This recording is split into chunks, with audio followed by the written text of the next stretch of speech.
십계명 중에 9계명이 무엇입니까?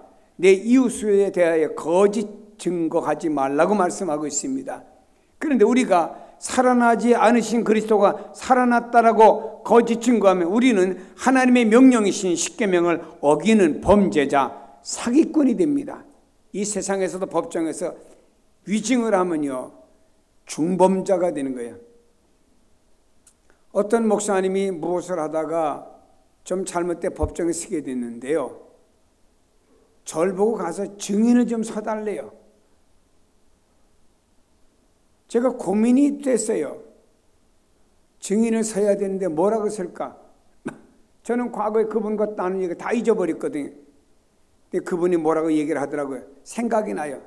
나는 가서 내가 본대로 사실만 말한다 그랬더니 그분이 말하기를, 목사님 사실만 말해주세요. 위증을 하면 내가 문제가 되는 거지요. 우리가 세상 살아가다 보면 사람 사이에서도 제일 친구가 싫어하는 사람이 어떤 사람인가요? 그 중에 하나는 거짓말하는 사람이에요. 전 이 땅에서요 여러분과 똑같아요. 아주 거짓말하는 사람이 싫어요. 솔직히 사실 그대로 딱 얘기하는 게 좋아요. 깨놓고 얘기하는 게 좋아요. 아주 거짓말해서 포장지를 2중, 3중, 3중, 4중, 5중 겹겹이 해가지고 포장된 사람들이 얼마나 많지만, 하나님 앞에도 내 모습 이대로 사시고 사람 앞에도 거짓 없이 진실하게 사는 게 중요한 겁니다. 여기 거짓 증인이라고 하는 말은 뭐냐? 옳지 않은 사실을 마치 옳은 것과 같이 위장해서 말하는 것. 거짓 증인이라고 하는 뭐냐? 하나님이 보내지 않으셨는데 나 하나님 보냈어 라고 말하는 사람들, 주님이 다시 살아나지 않았는데 주님 다시 사셨어 라고 외치는 사람들, 이런 사람을 가리켜 거짓 증인이라 이렇게 말씀하고 있습니다. 그리스도의 부활이 없다면 바울은 거짓 증인으로 하나님 앞에 범죄자가 된다라고 말씀하고 있는 것입니다. 사랑하는 여러분이 만약 죽은 자가 다시 살아나는 일이 없으면 하나님이 그리스도를 다시 살리실 필요가 없는 겁니다. 만약 죽은 자가 다시 살아나는 일이 없으면 예수님 부활할 필요가 없어요. 살아나실 필요가 없다 이 말입니다. 만약 죽은 자가 다시 살아날 수 없다고 하면 그리스도께서 사시지 않았을 것이고, 또 하나님께서 반대로 그리스도를 다시 살리셨다라고 하는 것은 우리를 다시 살리신다고 하는 보증 아닙니까? 그래서 우리가 할렐루야 예수 부활하셨다고 찬양을 하는 것은 나도 그와 같이 부활한다고 하는 내포하는 속에서의 감격과 감사를 가지고 찬양해야 될 줄로 믿습니다. 다음에 그리스도의 부활이 없다면 이렇게 말씀하고 있습니다. 우리는 여전히 죄 가운데 있는 사람이라, 너희가 여전히 죄 가운데 있을 것이요라고 말씀합니다. 그리스도의 부활이 없으면 우리의 믿음도 잘못된 것이고 헛된 것이고요, 여전히 우리는 죄악 가운데 있는 것이죠. 죄악 가운데 있는 우리는 하나님과 여전히 원수되어 있는 사람이고 하나님의 은혜를 입을 수 없는 사람이 된다라고 하는 것입니다. 성경 로마서 4장에 이렇게 말씀합니다. 예수는 우리의 범죄함을 위하여 내어줌이 되고 또한 우리를 의롭다 하심을 위하여 살아나셨느니라. 할렐루야. 죄인된 우리는 하나님과 교제할 수가 없습니다. 죄로 인해서 하나님과 단절되었습니다. 사람은 여전히 멸망길을 갈 수밖에 없었고 인간의 종착지는 공동묘지로 땡땡 끝나고 말 것입니다. 근데 성경에는 우리 예수 믿는 사람을 가리켜 그리스도 안에서 잠자는 자들이라 이렇게 말합니다. 여러분 토요일에 주무셨어요. 주무실 때 어떻게 생각하고 내가 잠을 자면은 내일 일어나서 주일날 교회 가리라. 어떤 분은 미리 교회 갈 수 있는 옷들을 준비해 놓고 주무신 분도 있고, 또 내일 교회 가기 위해서 내가 어떻게 하겠다는 많은 계획을 세워놓고 주무신 분도 있습니다. 잠잔다고 하는 것은 다음날 깨어날 소망, 깨어날 그것을 기대하면서 사람이 잠을 자는 것이죠. 성경은 우리 예수 믿는 사람이 그리스도 안에서 죽은 사람을 가리켜서 그리스도 안에서 잠자는 자들이라. 언젠가 깨어난다 이 말이에요. 깨어나는 게 뭐지요? 주님께서 무덤에서 깨어나셔 부활하신 것처럼 우리도 부활한다고 하는 겁니다. 부활의 신앙을 갖기를 축복합니다. 축복합니다. 부활을 부정한다고 하는 것은 그리스도의 구속의 효력이 발휘될 수 없도록 하는 것으로 고린도 교인들은 여전히 죄에 머물러 있게 되는 결과에 도달하게 될 것입니다. 그리스도의 부활을 부정하는 것은 그리스도의 구속의 효력이 발휘될 수 없도록 함으로 말미암아 고린도 교인들은 죄와 허물로 죽은 존재로 그 자리에 머물러 있을 수밖에 없습니다. 에베소서 2장에 이렇게 말씀합니다. 그는 허물과 죄로 죽었던 너희를 살리셨도다. 예수의 부활은 뭔가요? 허물과 죄로 인하여 죽은 우리를 살리기 위해서 그분이 먼저 부활하셨다라고 하는 겁니다. 예수님이 부활하심으로 말미암아 우리에게 칭히 의롭다함을 입혀주셨어요. 너는 개인이 볼 땐 죄인이지만 너는 나를 믿음으로 의로워 라고 하는 인정이 어느 때입니까? 예수 그리스도의 부활로 말미암아 이루어졌습니다. 그러므로 우리가 부활을 부정한다고 하면 여전히 우리는 죄 가운데 있는 인생이라 이 말이에요. 다음에 말씀합니다. 부활이 없다고 하면 예수 믿고 죽은 사람들 다 망한 사람들이요. 이렇게 말씀합니다. 또한 그리스도 안에서 잠자는 자도 망하였으리니 라고 말씀합니다. 여러분, 이 땅에서 예수 믿다가 죽은 사람들이 과거의 2000년 역사에 얼마나 많습니까? 지금도 세계 속에서 예수 믿다가 죽어간 사람들이 얼마나 많습니까? 이 사람 다 망한 사람들이에요. 왜? 예수의 부활이 없다면 망한 사람들이라 이런 말입니다. 베드로전서 1장 3절에 말합니다. 예수 그리스도의 죽은 자 가운데서 부활하심으로 말미암아 우리를 거듭나게 하사 산소망 있게 해주셨다. 예수의 부활을 믿는 우리에게는 산소망을 주었습니다. 빌립보서 3장 20절에 말합니다. 우리의 시민권은 하늘에 있는지라 거기로부터 구원하는 자 주 예수 그리스도가 우리를 기다리신다. 우린 이것을 소망 중에 삼고 세상이 다가 아니야. 세상이 아무리 좋아도 하늘 나라만 하겠냐. 세상이 어려워도 언젠간 총치고 주님 앞에 가면 영화로운 나라가 있어. 이게 소망 중에 사는 게 우리 크리스찬들이야. 주님은 말씀했습니다. 나 있는 곳에 너희도 영원히 나와 함께 있게 해주겠다. 부자와 나사로 비유 가운데 분명히 부자는 세상이 끝인 줄 알았어요. 그에게는 낙원이 또 음부가 있을 줄 몰랐습니다. 세상의 공동묘지가 인생의 끝인 줄 알았어요. 그러나 부자에게는 그게 끝이 아니었습니다. 음부의 고통이 기다리고 있었습니다. 그리고요, 나사로는요, 이 땅에서 그렇게 고난과 어려움을 당했습니다. 거짓입니다. 병이 있습니다. 이런 어려운 상황 속에서 있었던 그가 끝이 아니었습니다. 건강한 몸을 가지고 낙원에서 서 있게 되었습니다. 이런 모든 것들이 우리의 소망이라 이런 말이에요. 소망 중에 우리가 예수 믿고 소망 중에 살아가다가 소망 중에 잠들게 됩니다. 어떤 분이 돌아가시면 자녀들 다 많고 얘들아 울지 마라. 나는 하나님 나라 가는데 왜 우냐. 내가 먼저 갈 테니까 너희들 예수 잘 믿다가 나중에 하나님 나라에서 만나자. 소망 아닙니까? 이 소망 중에 사람들이 살다가 죽는 거예요. 그런데 만일에 부활이 없다고 하면 이 사람들 다 망한 사람들이에요. 망했다고 하는 말은 허무한 존재요. 무덤으로 끝났다라고 하는 것입니다. 주님 안에서 잠자는 자들인데 주님께서 깨워주심이 없다고 하면 망한 것이죠. 그러나 예수님의 부활이라고 하는 게 뭔가요? 예수의 부활을 믿는다고 하는 것은 그분이 살아계시며 내가 무덤 속에 들어가도 언젠가 나를 그분이 깨워주신다라고 하는 거예요. 깨어는 날이 있을 줄로 믿습니다. 부활이 없다고 하면은 이 땅에서 오늘날 예수 믿는 여러분과 저 모든 사람들이 다 불쌍한 존재들입니다. 성경은 말합니다. 만일 그리스도 안에서 우리가 바라는 것이 이 세상 삶뿐이면 모든 사람 가운데 우리가 더욱 불쌍한 자니라. 우리가 예수 믿으면서 우리가 믿는다고 하지만 이 세상뿐이라고 우리는 더 불쌍한 사람이에요. 왜냐? 우리가 예수 믿으면서 참 뭔가 다른 사람과 다르게 살라고 애쓰잖아요.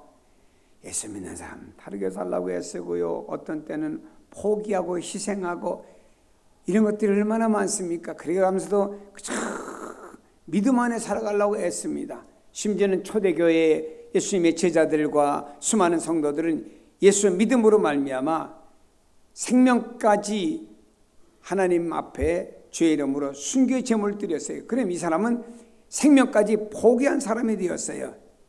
그러나 부활이 없다면 이 모든 사람들이 다 불쌍한 존재들이야. 어떤 분이 그런 얘기 하더라고요. 이분이 예수를 믿는데 담배를 못 끊었대요. 그 교인 얘기입니다. 예배를 마치고 농촌인데 집 오는데 논두락 밭두락으로 오면 땅만 본대요.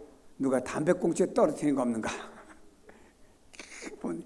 그 집에 오면요, 담배 한 꼬치를 탁 빼가지고 먹으면 그렇게 맛있대요.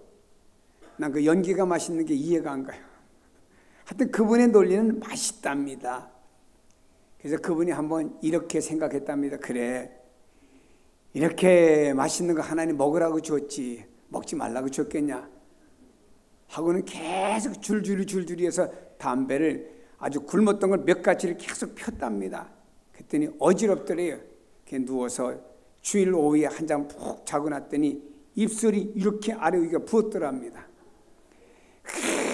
담배를 끊으려고 해서도 안 되는데 입술이 붓고 나니까 그래도 또 사람이 습관적으로 손이 가요 새우깡이 아니고 담배값을 또 찾았습니다. 한 까치를 빼서 딱 입에 무는 순간에 입이 따끔따끔하고 먹지는 못하겠더래. 그래서 자기는 담배를 끊었다는 얘기를 합디다.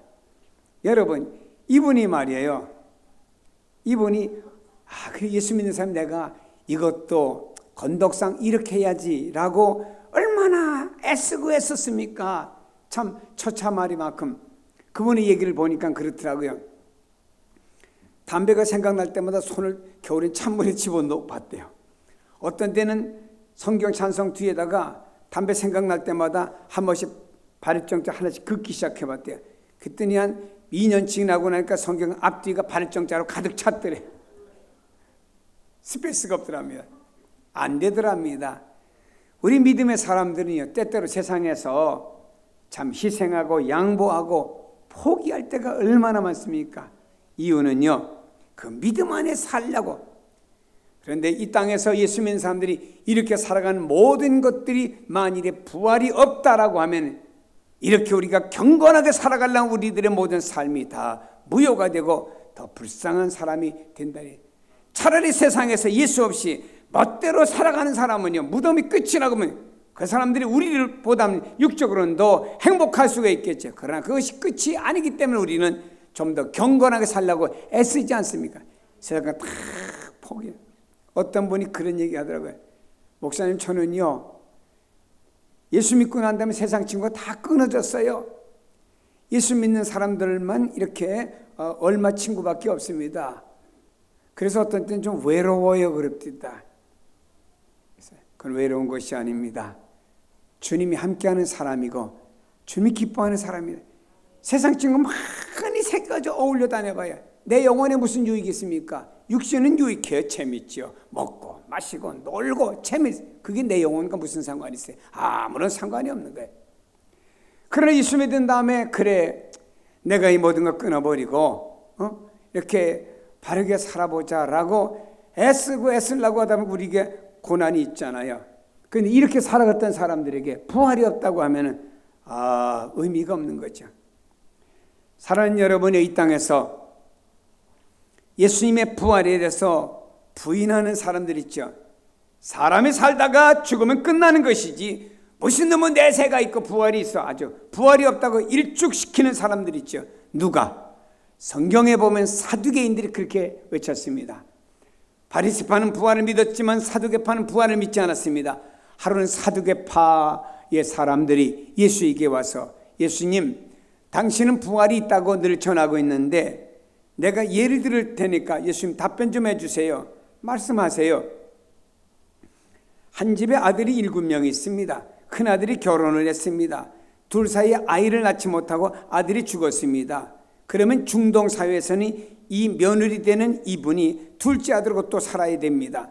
살다가 또 아이를 낳지만 둘째가 또 죽었습니다. 그래서 셋째, 넷째에서 일곱째까지 한 여인이 7 남자고 살다가 아이를 낳지 못하고 죽었습니다. 그러면 부활한 다음에는 여자는 하나고 남자는 7인데 이 여자는 누구하고 삽니까? 라고 하는 건 질문도 아닌 거 질문이라고 예수님께 했어요.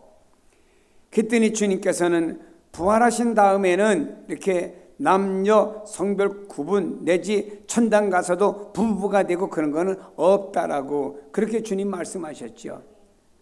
어떤 집사님이 한 번은 저한테 심각하게 질문합니다. 목사님, 천당 가서도 이렇게 사람이 서로 알아볼 수가 있다면요, 목사님, 천당 가서도 지금 이 땅에 살던 부부가 또 만나서 같이 삽니까? 라고 묻더라고요. 내가 반대로 이렇게 물었습니다. 왜요? 그랬더니 목사님, 이 땅에서 7, 80년 사는 것도 지겨운데 천당 가서 영원히 같이 살면 얼마나 지겹겠습니까? 갈라져야지요.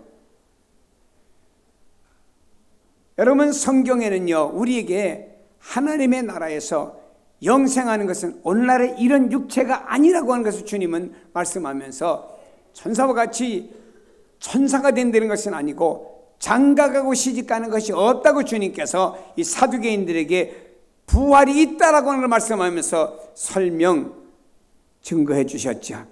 사랑하는 여러분이요, 부활을 부인하는 사람들은 이 세상만 봅니다. 이 세상만 믿습니다. 이 세상만을 소망합니다. 부활, 내세의 영생, 영생에 대한 영원한 삶을 소망하는 사람은 어리석고 미련하다고 조롱을 하고 있습니다.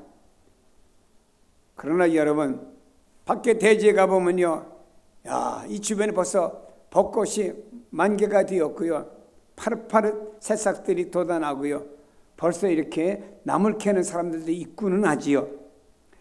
겨우내 죽은 줄로 알았던 대지에 풀들이 솟아나고 겨우내 앙상하게 말랐던 나무가지가 죽은 줄 알았는데 새싹이 돋아납니다. 자연이 다시 살아나는 거예요. 다시 말해 자연이 다시 부활되는 것입니다. 그러면은 자연이 다시 봄이 된 부활한다고 하는 사실은 알고 믿으면서 왜 인간의 부활을 못 믿습니까? 그럼 하나님께서 이 자연을 다시 부활시키는 하나님, 또 인간을 부활시키는 하나님, 뭐가 어렵습니까? 하나님은요, 자연을 부활시키는 것이나 인간을 부활시키는 것이나 동일한 말씀을 하시기 때문에 하등의 무게가 다를 이유는 없다라고 하는 것입니다.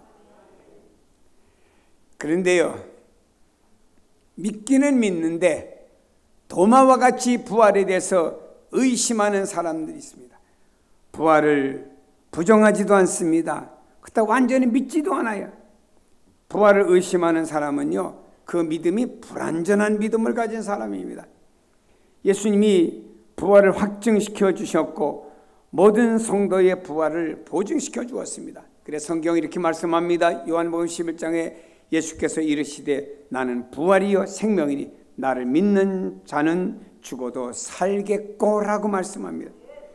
나는 부활이다, 나는 생명이다, 내가 너에게 주는 생명은 잠시의 생명이 아니고 영원하고 풍성한 생명을 주기 위해서 이 땅에 왔다. 나를 믿는 자는 죽어도 살 것이다 라고 말씀합니다. 부활이라 이 말이에요. 근데요, 부활에 확신이 없으면요, 믿음 생활도 불안하고 소망과 기쁨이 충만하지 못해요. 항상 이렇게 불안하게 살아갑니다.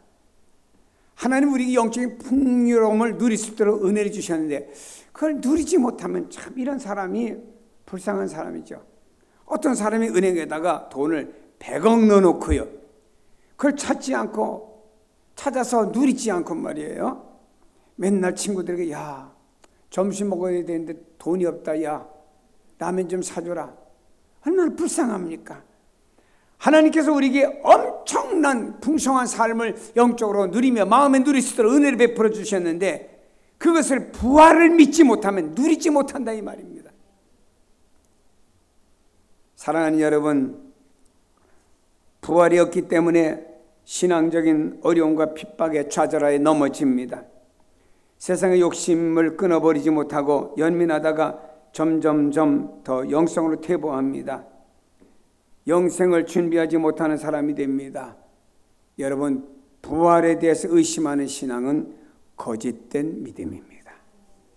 중요한 사실은 부활을 소망하는 성도가 되기를 축복합니다. 사랑하는 여러분이요, 사도들이 주님의 부활을 소망했습니다. 바울도 그랬습니다. 초대교회 성도들은 예수님의 부활을 그들은 들었고 또 믿었고 그 소망 가운데 살다가 죽어간 사람들이 하나둘이 아닙니다. 말씀드렸지요. 로마의 지하 카타콤베에 예수 믿는 사람들이 그 공간에서 요만한 한 2평 되는 공간에서 5-6시간 바글바글 삽니다. 높은 데서 태양이 지나가는 거 하루에 5분밖에 태양을 볼 수가 없습니다. 그 굴 속에서 태어나서 그 굴 속에서 살다가 그 굴 속에서 장례를 지냅니다. 장례 지내면 벽에다가 이렇게 그 사람을 묶고 돌로다가 입구를 맞습니다. 언젠가 제가 로마에 갔다 보았습니다. 이렇게 써 있습니다. 주님, 재림하셔 이곳을 지나실 때 나를 기억해 주소서. 이들은 부활의 신앙을 가지고 잠들었다 이 말입니다. 여러분, 부활에 대한 믿음이 확실한 사람, 부활에 대한 소망이 있는 사람, 이런 사람은요, 성경에 주님을 따라 죽어도 살고 살아서 주님을 믿는 사람, 주님 오실 때 영원히 살게 되는 줄로 믿습니다. 하나님의 나라는요, 우리가 이 영혼만 가는 곳이 아닙니다. 사람들이 생각하기를 이렇게 생각해요. 살다가 죽으면 육신은 땅으로 들어가 끝나고 그 다음에 영혼만 천당 가는 거 생각합니다. 아닙니다. 성경이 분명히 요한계시록에 하나님의 나라 새하늘과 새 땅은 보좌로부터 시냇물이 흘러내려온다 그랬어요. 그 시냇물을 한 컵 마시면요 영원히 목마르지 않는다고 그랬습니다. 아니 여러분, 영혼이 이 물 가지고 목마르고 안 마르고 좌우가 됩니까? 아니잖아요. 이것을 가지고 목을 축여준다고는 육체라 이 말이에요. 그리고요, 거기는 말이요, 그 시냇가에서 매달마다 달달이 열리는 수많은 과일이 있다고 했습니다. 이것을 먹는다고 하는 것은 영혼이 먹는 것이 아니고 육체가 먹는 거예요. 그 육체는 오늘날의 육체는 물론 아니고 부활된 육체가 그것을 먹는 날이 있다 이 말이에요. 어떤 사람이 이렇게 질문합니다. 목사님, 우리 친구가 교통사고로 죽었어요. 젊어서 그를 갖다가 화장을 해가지고 그 칼을 갖다가 저 호수에 가서 배 타고 뿌렸습니다. 그랬더니 붕어들이 빠끔빠끔 다 먹었어요. 이런 사람이 어떻게 부활할 수가 있겠습니까? 라고 질문을 저한테 하더라고요. 아주 똑똑한 젊은이지요. 지혜롭지요. 장래가 촉망하지요. 그러나 믿음은 없지요. 이런 질문을 하더라고요. 얘네가 청년, 그걸 질문이라고 하냐? 창세기 1장에 보면 하나님이 아무것도 없는 가운데서 그분의 말씀대로 있게 하신 하나님이 가루가 되었든 물이 되었든 몇천 년 되었든 그거 부활시키는데 뭐 이렇게 문제가 되냐? 그분의 말씀 한마디면 다 끝난다. 이것이 하나님의 전능성이라고 하는 것입니다. 하나님이 우리 인간을 처음에 만든 것은 에덴 동산에 만들었고 에덴 동산에서 하나님과 더불어 이 육체가 교제하면서 영원토록 살도록 만든 겁니다. 하나님께서 에덴 동산에 만들어놓고 아담아, 이 동산에 있는 모든 나무의 열매는 네 마음대로 따먹어도 좋다. 그러나 동산 중앙에 있는 선과 악을 알게 하는 나무의 열매는 먹지 말아라. 그 모든 에덴 동산에 있는 다른 열매들을 먹는 것은 여기는 아담에게 생명과였습니다. 범죄했지 하나님과 단절되었죠. 이랬던 우리를 위해서 둘째 아담 되신 예수가 이 땅에 오셔서 십자가에 죽으시고 부활하심으로 말미암아 너희들도 나와 같이 부활한다고 하는 믿음을 심어 주었습니다. 장차 주님이 우리를 부활시켜 주십니다. 하나님의 나라가 하나님의 나라 새하늘과 새 땅은요, 그 에덴 동산보다 더 좋은 새하늘과 새 땅을 재현시키는 것인데, 그것은 영혼만 가는 것이 아니고 육체가 가서 야, 하나님 나라 진짜 좋다 이렇게 느끼게 되지요. 참 생수가 벌써 날씨가 더워져 시원한 물이 좋다. 참 이 음식 맛있다 느끼지 않습니까? 이와 같이 이런 느낌의 이런 육체를 가지고 부활시켜서 주님의 나라에 가서 영생하는 그날이 있는 줄로 믿습니다.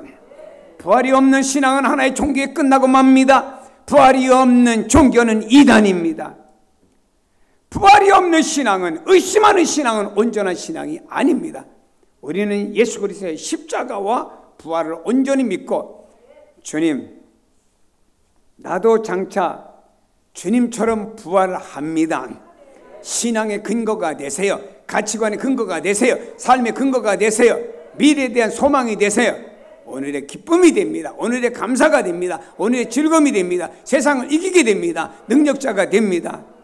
그래서 바울은 고린도라고 하는 지역이 철학적인 도시이기 때문에, 헬라의 영향을 받아서 철학적인 도시였기 때문에, 반대로 부활이 없다면 내가 이곳에 와 개고생하냐?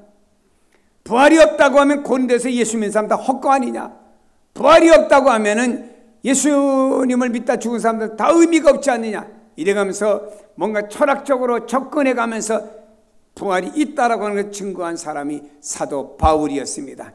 오늘 우리는 다시 한번 미술이라고 하는 하나의 진품을 감별하기 위해서도요, 100% 이것은 가짜다라고 하면서 접근해 가다가 이 진품이다라고 말하듯이, 부활이 없다고 하면은 쭉 접근해 나가다 보니 이러니 부활이 있구나, 그러니 나도 부활하는구나, 이 부활의 믿음을 갖고 어려운 시대, 유혹 많은 시대, 힘든 세대 승리하기를 축복합니다.